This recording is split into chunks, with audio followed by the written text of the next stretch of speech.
Welcome back, everyone, to the Word Traction Podcast, solo edition today. Hope everyone is having a fantastic day. Two clips that caught my attention, kind of hitting on the same thing of Donald J. Trump's the the fantasies that he creates in his mind about how other people see him. This by the one of the least self-aware human beings ever in the history of time. And he believes he can just wish things to be so. He's said throughout his career, it's like, don't worry, it'll work out okay.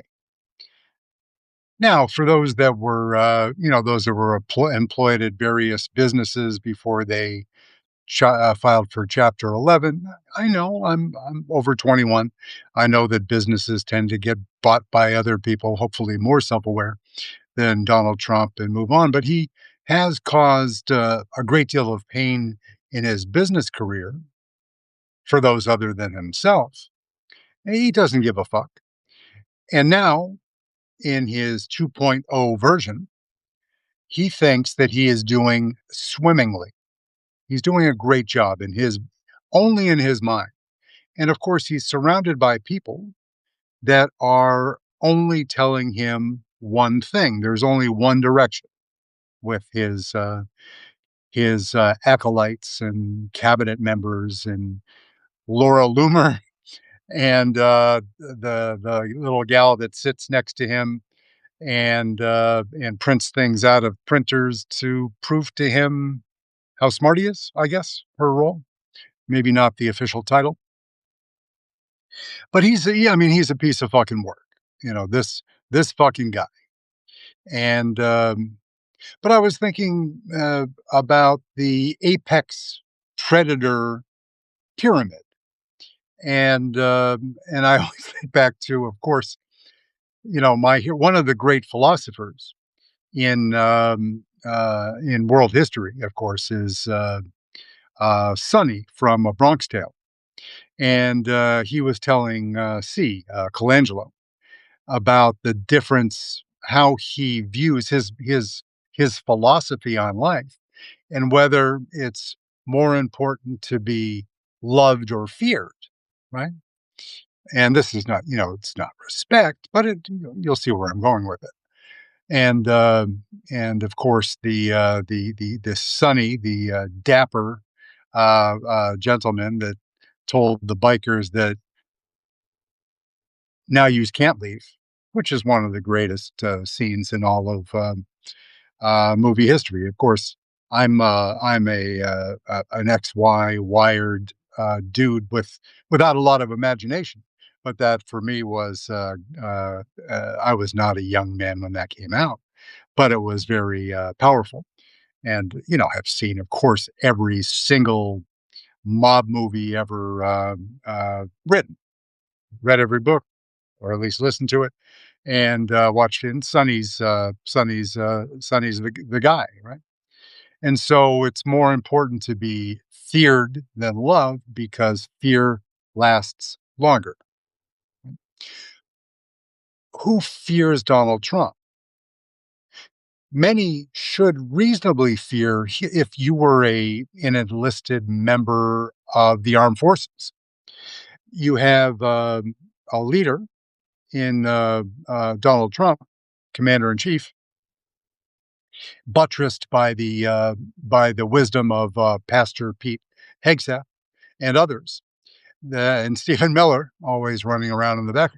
Of course, they're thinking about you first before they're putting you in harm's way. Right?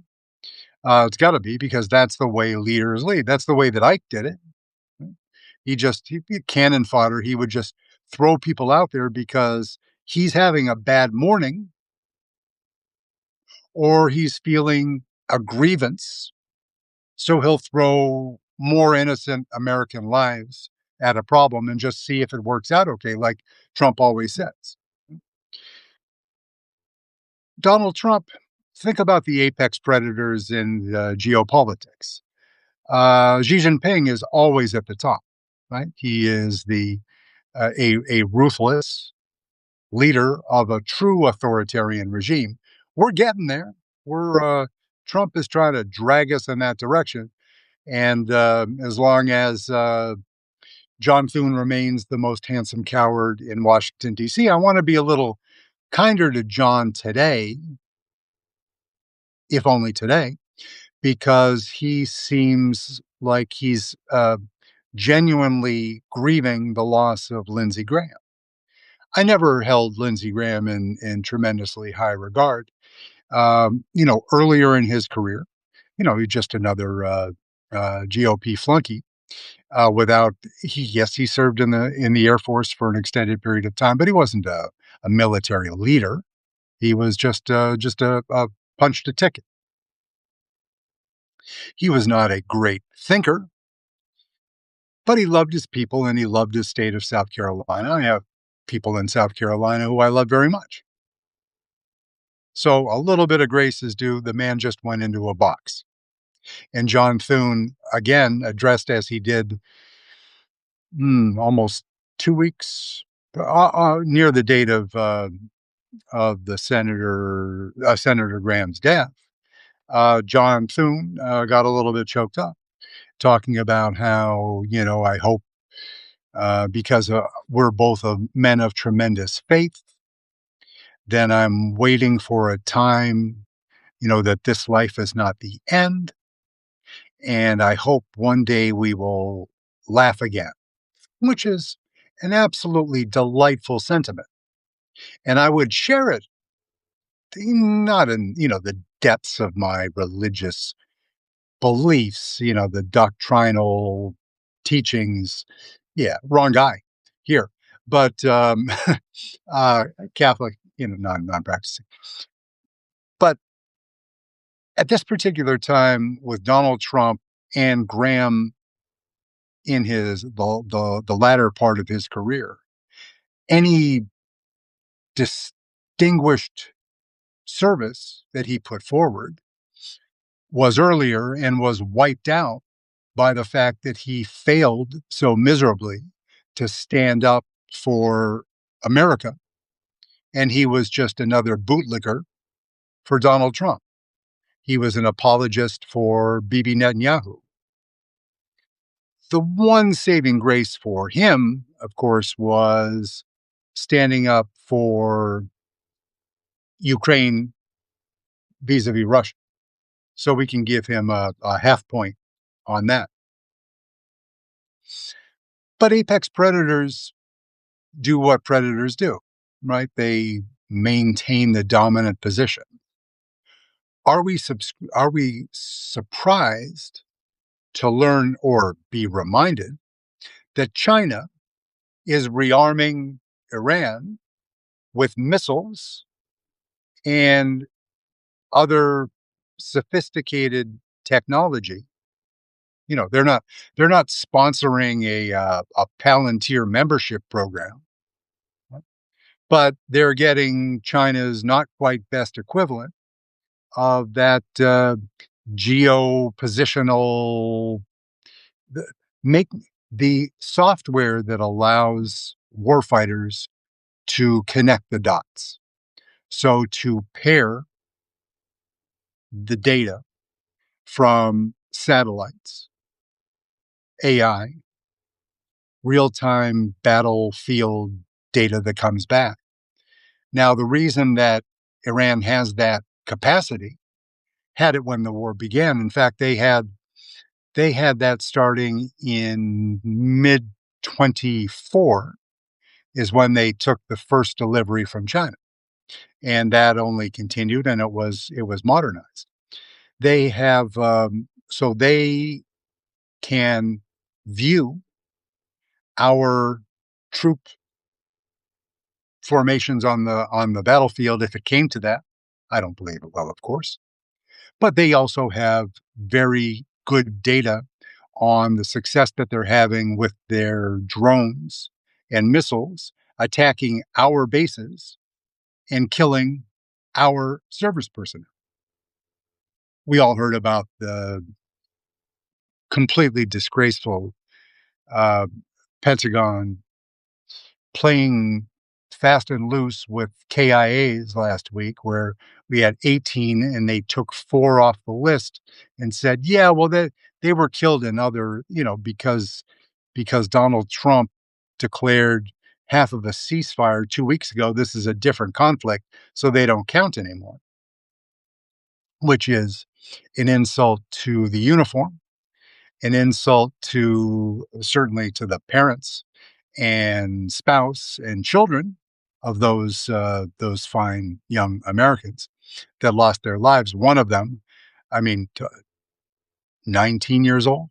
You know, it's almost impossible to contemplate, except we're living in the Trump universe. So anything is possible. There doesn't have to be a strategy, a plan, or any intelligence applied to any major military decision. It's on a whim or a grievance. Right? So when we pat ourselves on the back, we meaning other Americans, we meaning, I hate to associate myself with Pastor Pete, like, yeah, well, we sunk their Navy, which is to some degree true. We have destroyed their Air Force, which is to some degree true. Give them credit there. But guess what? The missiles keep coming, and they will continue to keep coming for as long as this happens. There isn't anything that the US can do. Or Trump would like you to think that he can pick up the bat phone and get Xi Jinping. Where's Xi? He's in a meeting. Get him out of there. I've got to talk to him. Xi Jinping would be wetting himself, laughing so hard if Donald Trump was under the delusion that Xi Jinping or Vladimir Putin,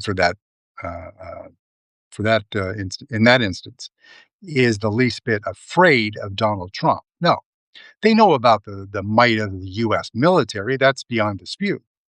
But you have to have intelligent people with a plan and without corruption running the program in order to effectively instill fear in your opponent, because otherwise the Chinese military apparatus, even Russians who are being battered, thankfully, by our friends and allies in Ukraine, not at zero cost, but they're just fighting like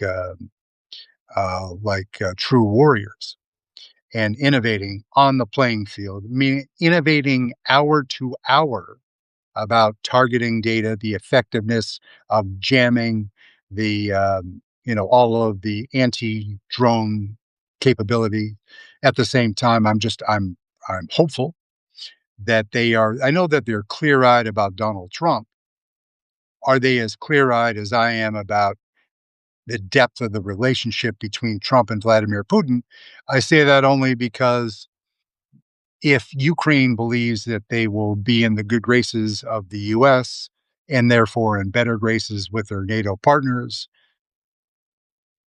and through that, eligible for more financial support and materiel, everything that the US knows about Ukrainian advances on the battlefield, if Donald Trump knows about it, then Vladimir Putin knows about it, right? So some of these things, like we talked about before, if you have the schematics of a counter drone, a counter drone, a drone that is built and sent up with the specific goal of taking out another drone, not firing a $4 million Patriot missile to get an $11,000 drone. No, that doesn't. That math is undefeated. That doesn't work. We've been through that a few times. Uh, Not that the U.S. has learned all of their lessons, but they're getting better, and they're improving on their own technology and these wonderful new toys that can go up and with like a microwave frequencies can fry the guidance systems, the nav systems on board these little drones, and one that can do like 3 or 4 dozen in a swarm, and then return and be reused again. That's some hot shit. And if you have to look at bright spots, not sitting, not for the asshole sitting out in the rain necessarily, but you know, that's not hammering down that we are one thing, if only one thing, that we learn when engaged in armed conflict is you learn lessons that you can't model and you can't learn from in war games with true live fire exercises. There's the learning curve is it's steeper, it's more perilous, but undoubtedly that certain parts of the Ukraine military are the best prepared on planet Earth right now because they've been in the shit for quite some time. So back to looking from Trump and all those that respect him so much. Xi Jinping does not respect him. He's not silly enough to think that the US military has doesn't have the ability to cause tremendous damage, and we're all nuclear powers, and there are more of them now. Whether it's KSA, they're like, okay, we're going to sell it to them through Mr. Through Jared Kushner is going to broker the deal and take cream right off the top and allow KSA to have the nuclear capability. Excuse me, the the civilian program that would necessarily enable them to build nuclear devices. And if that doesn't work out, like the Congress is pushing back, Israel is pantiesinaBunch.com, that another nuclear power in a sometimes antagonistic state very close to their borders. That's understandable. I can throw shade at Bibi Netanyahu for being a war criminal and not co-sign his concern about a nuclear armed KSA and UAE. But of course, if Trump turns around or the Congress puts enough pressure on Trump to make him, he's made noises about being more cautious. But when greed is good and Ivanka's husband is going to get the biggest cut of the cake, it's either going to happen that way, or either UAE or KSA can call up the street to their friends in Pakistan, who are another nuclear power. And that's always been the backup plan. In fact, KSA has helped sponsor research in Pakistan, knowing that they at some point may need to call on their neighbors. This is Pakistan, their friends that are sitting in negotiating the peace between Iran and the United States, with Netanyahu and Israel throwing Molotov cocktails on the peace negotiations from the cheap seats. And yeah, so Xi's not scared. He's concerned because he's a smart man, but he also knows that uh, he has the upper hand because the U.S. has, as I'll into in another episode, they have a game. Xi and Trump have a game that has to do with automobiles that will come into fuller focus after the midterm elections because Trump couldn't sustain the blowback from that anytime before that. But that'll be fun. We'll leave that for a little bit later. Okay, so apex predator A, we go down to B, and that's Vladimir Putin.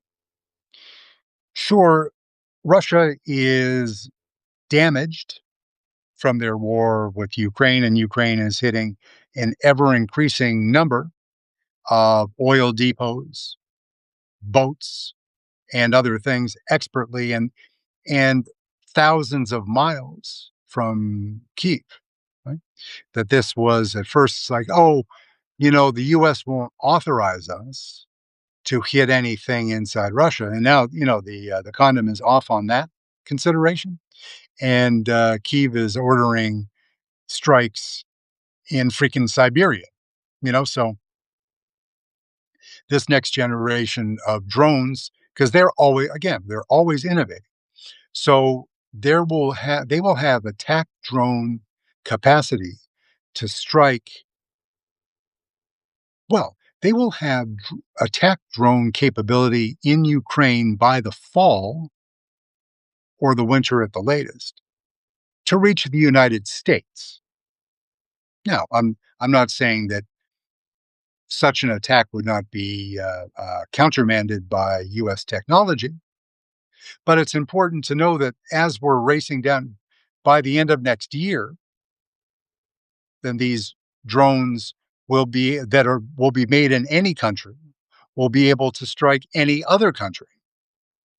You know, uh, impl- Global thermonuclear war implications aside, the tech's going to be there. It's really close, and so yeah, that we have that to look forward to. I was joking with that was with the lovely and talented Monica, who I was on. That was Monday night. She was kind enough to invite me onto her stream, and we chatted a little bit about the our some of our favorite people in the world, the PayPal mafia, Elon Musk, Peter Thiel, and other. And that was it's endlessly entertaining to a sick and twisted person like myself who enjoys the absurdities of all these things because it's the only way I get through is to view it through the lens of an absurdist fiction context, right? And we also talked about voter intimidation and election integrity more generally. And that was had a lot of fun. That's still in the feed. I just reposted it before I came on. So if you don't know Monica and you don't know what she's doing, working overtime, including posting at 5 a.m. Central Daylight Time every day, her her morning the receipts are fantastic and a great way to start your day because she really hits on very topical issues and does it in a very efficient way. And most of all, unlike much of the written content out there today, I'm not talking about that written stuff that's done with levity in the way that silly people like I do myself. But she gives receipts. So if you're looking and you're going to be curious because she's giving you so much actionable information, you can go down to the bottom of the daily report and you can research further. It's a sources cited, bibliography. It's something for further reading. So it's absolutely magnificent. So I would ask you to please support her work, and it's $6 a month. It is her content is deeply researched. You know, so give it a go. You can if if you're not sure, fine. But in the interest of supporting independent media, sign up. If you can't do a year, you can't be a founder. Sign up for a monthly. I do everything monthly, and including being signed up with Monica, of course, for a paid membership because it's worth it. So do that. I'll post again, get her information out there again later today. But please, so thank you, and look back at the episode that we did together. It's not all about me, that's for sure. Although it sounds like it when I'm talking. So we went from Xi, we're going down to Putin. We know about the intimate relationship that formed between Trump and Vladimir Putin going all the way back to 2013. They were aware of each other and in contact to some degree before then, but that was really kind of a seminal moment, no pun intended, where, Trump used to own the licensing rights to pageants, Miss Universe and otherwise. And, we all remember seeing the clips of Trump and his close friend, Jeffrey Epstein, watching girls, I say girls, women, young women, getting clothed and unclothed at a pageant. And it's perfectly normal for creepy old guys to just sit there and kind of ogle them because, hey, you know what? I own the contest, so I'm entitled to be a fucking despicable man. Right? So, but that is not breaking news on the account of Trump or Jeffrey. Yeah, but these are the guys, and at that point, the broadcast rights were transferred to various Russian entities, and Putin realized the importance of having a broader asset base. And then the Trump 1.0, the amount of Russians that were living in Trump Tower and in Sunny Isles Beach and the Trump branded properties. At that time, the numbers of Russians that were here, I mean, it was pretty magnificent, and coming and going, and FSB, and yeah, it's just military intelligence. Yeah, they're all there. Um, and what they did, as the FBI reports, people always dance around and they're like, yeah, well, we never found any evidence of Russians or Chinese and Iranians ever having altered the vote count. Okay. So they kind of like our work. Oh, yeah, the guy with the ink. I doing working on the ink cartridges in the printer. Yeah, not that bright. So we know about Putin, and yeah, and you can say that we weren't inside the voting machines changing the tallies. All we were doing was having hundreds of thousands of fake accounts on Facebook with the knowledge of Mark Zuckerberg. And we were influencing the election that way. We were elevating Trump. We were depressing the vote count for Hillary in that way in public opinion. So you could say, no, we didn't actually we didn't add fraudulent ballots. We didn't change ballots. We didn't remove ballots in high liberal, high progressive turnout areas. We didn't steal boxes, which all those things that are going to happen this fall. And that's all true, but that is not the same thing as saying that they didn't interfere with the elections. And it only got more sophisticated as the technology, you've heard of AI, is seems not to be fake news, and that will continue. It didn't stop with 16, 2020, and then the midterms in between, and there will be Russian interference in our midterm elections coming up this fall. To what degree? I don't know. Call the Kremlin. But it's an indisputable fact that the relationship is there. To what degree does Putin, with compromise or with by other means, directly influence Donald Trump's decision making? We'll get all of that after the memoirs. Well, after the men are in a box is when you get the most detail on that kind of stuff. So we'll wish everybody a long life, of course, because this is a wholly non-violent podcast endeavor. But It's happening, right? And so he's not afraid, and he doesn't respect Trump one little bit. The Iranians asked and answered right there. They said we can't do any more deals with them because he's a liar and we don't respect him. Pew Research, recent polling in what was formerly referred to as Western Europe, leaders and citizens in the democratic countries of Western Europe. What are the chances that Donald Trump will cause another armed conflict after the Iranian adventure? 75%. What percentage of leaders and population believe that Donald Trump is an effective leader? It's in the low 20s.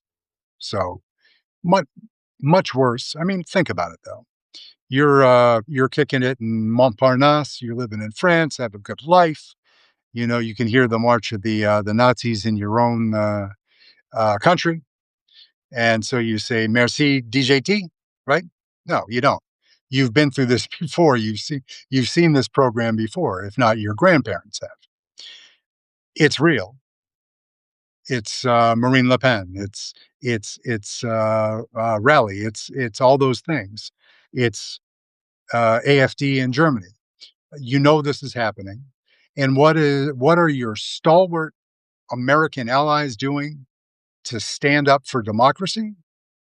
They have J.D. Vance as the chief apologist of Nazis in Germany, a country they know very well, right? Donald Trump, the Viktor Orban thing, he endorsed our Orban. Vance and Rubio both traveled to Hungary. Of course, it didn't work out.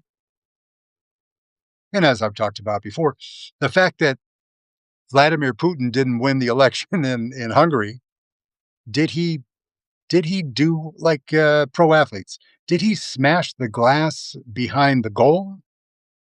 Did he shatter the glass? Did he Daryl Dawkins the backboard because he was peeved? No, no. Trump is Trump. I was going to say Trump is a professional. No, but Putin is, and he can turn the page, no grievance, move on down the line, and get back to work. And that's what he's doing now.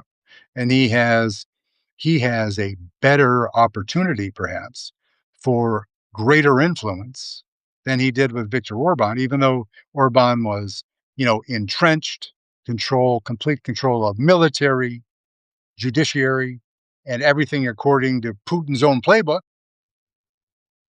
which turned into the Project 2025 instruction guide.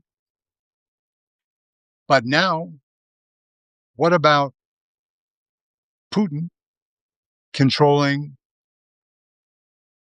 France in the Security Council? An extra vote, and the only votes that matter really in the Security Council, right? You got China; they're not going to disappoint you. Trump, he's not going to disappoint you, right? France and Russia, you're uh, you're half the way, more than half the way home to disrupt any votes or actions or investigations or otherwise, because you have an extra vote in the pocket. And that is what will happen absent major changes, excuse me, in France between now and the April election, the end of April into beginning May 27th. But we'll be here talking about that. We've got plenty of time. Got other fascist shit going on around the world, and some of it not too far from where I'm coming to you from. So, yeah, so those are our guys. There are the lesser players. Does he like the fat boy in North Korea? Who think to yourself, you know, Who actually his kids don't really respect him. The people that are laying naked on the White House lawn and giving him what he wants, the tech bros, right? Elon, the PayPal mafia, they don't respect him. They know he's a lying piece of shit, so they're not gonna respect him. They know that they can get things for the shareholders, and more importantly, for themselves and their families by licking his, uh,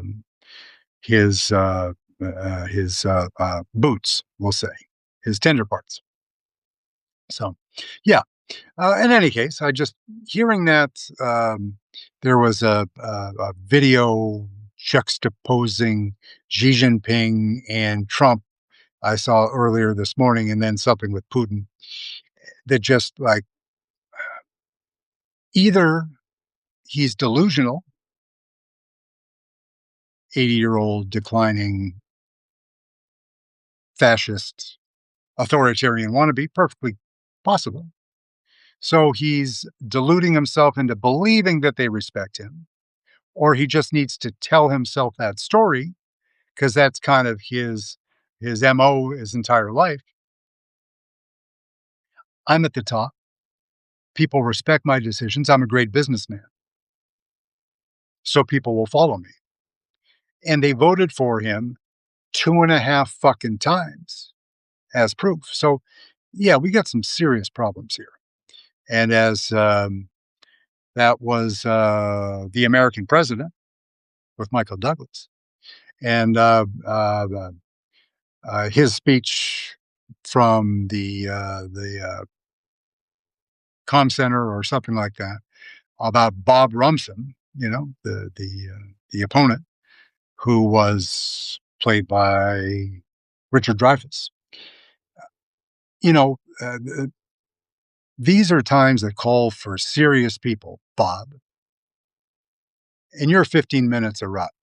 I am the American president, right? Pretty good scene from a so-so movie. Did I have, well, we'll talk about my crushes. Yeah. So this has been fun. Thank you. A little bit long today, but I had shit going on tomorrow. So I ran I flapped my gums for a little bit longer. If you have not yet seen for some really, really inexcusable sort of situation in your life, bad parenting, whatever it is, if you haven't seen Bronx Tale, do yourself a favor. It's a pretty good movie. And Chaz Palminteri, who played Sonny in the movie, wrote it, and it's pretty magnificent, and it's also of a particular time in New York, not surprisingly in the Bronx. But the entire and Colagelo's father is played by Robert De Niro. So yes, just some really great scenes, if not the whole movie, but some great clippable scenes.